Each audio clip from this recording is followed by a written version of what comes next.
Papasok na tayo sa taon ng Fire Horse, isang enerhiyang mabilis, palaban at puno ng alab. Pero alam niyo ba na kasabay ng bagsik ng Fire Horse, ang planetang Jupiter ay lilipat din mula sa water patungong fire sign.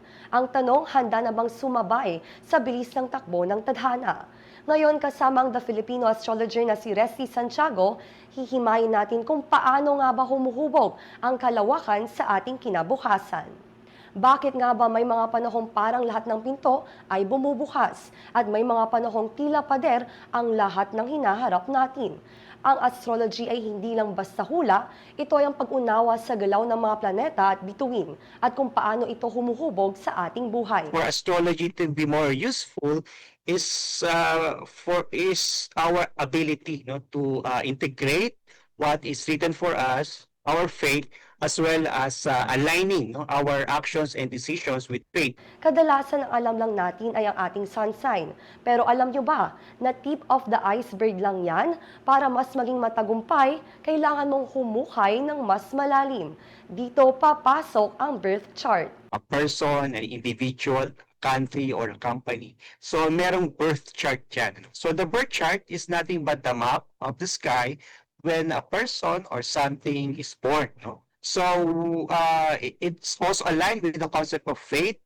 Faith is about what is written. Where is it written? In the stars. And specifically, it's written in the birth chart. And then astrologers interpret the birth chart in order to give let's say, an interpretation of the nature, character, and even future of a person or an individual or a country or a company. Ang birth chart ay ang parang blueprint at kung alam mo ang eksaktong oras ng iyong kapanganakan, mas nagiging malinaw at tumpak ang gabay na ibinibigay nito sa iyo. When you have the time of birth, your clock is more accurate, or more detailed. If you don't have the time of birth, the same planetary positions is actually the same, for anyone born within the day. Yun lang, there are some points in the chart that moves very fast, and that would make let's say, the reading or interpretation more specific.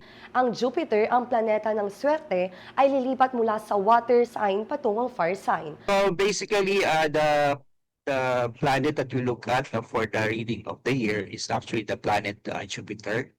So Jupiter would be moving from the water sign to the fire sign. Mas magiging madali para sa mga air signs na Gemini, Libra at Aquarius. Is actually the movement of Uranus into Gemini, which is an air sign. So lahat ng air signs will be affected possibly in terms of becoming more creative, more innovative, or they would do better if they adapt with the changing technologies, specifically computers and AI. Mula Enero hanggang Hulyo ang mga water signs na Cancer, Scorpio at Pisces muna ang bibida. Swerte ang dala nito sa kanila sa unang kalahati ng taon. Jupiter is still in Cancer, which is a water sign, from January until July. So basically, the first half of the year is still very good for those with water signs in their charts. So let's say the sun sign, moon sign, ascendant sign. So Jupiter means expansion. So expansion means being ready for opportunities, being prepared, and then also grabbing the opportunities when they come. So for water signs, it's still time for expansion, especially on the first half of the year. Paano naman ang earth signs? Capricorn, Virgo at Taurus may kanya-kanya kayong swerte at pagsubok. For Capricorn, the most important placement is Saturn in Aries, which means some form of weakness.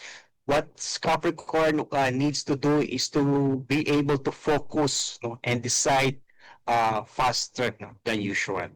The Virgo is still going to be affected by the eclipses. So eclipses indicate life-changing events that's supposed to lead to some form of reinvention for the sign Virgo. And the other earth sign is Taurus. So basically, career and family would be affected by the eclipses, also affecting Taurus, especially Taurus ascendant signs. And then it means also reinvention in terms of their careers or even changes in the family setup. So these are for the earth signs. may kanya-kanyang kaganapan ang fire signs na Aries, Leo at Sagittarius. Basically, the luckiest for the year are those with the fire signs, although iba-ibang intensity. The luckiest is, I think, Sagittarius, because on the first half of the year, Sagittarius is sort of internally driven. They would be more sure of themselves. They will study. They will ready themselves. And when the second half of the year arrives, Sagittarius would be grabbing the opportunity. The next sign is Leo. No? Leo is still it's going to be a good year for Leo, in a sense that Jupiter, the lucky planet, will be in Leo. Leo is more on endings and beginnings. Aries, Saturn will be in the sign Aries this year, so it means some form of blockages, some form of delays. No? But if they are willing to work with, let's say, rules and regulations, if they will be more meticulous, if they will be more,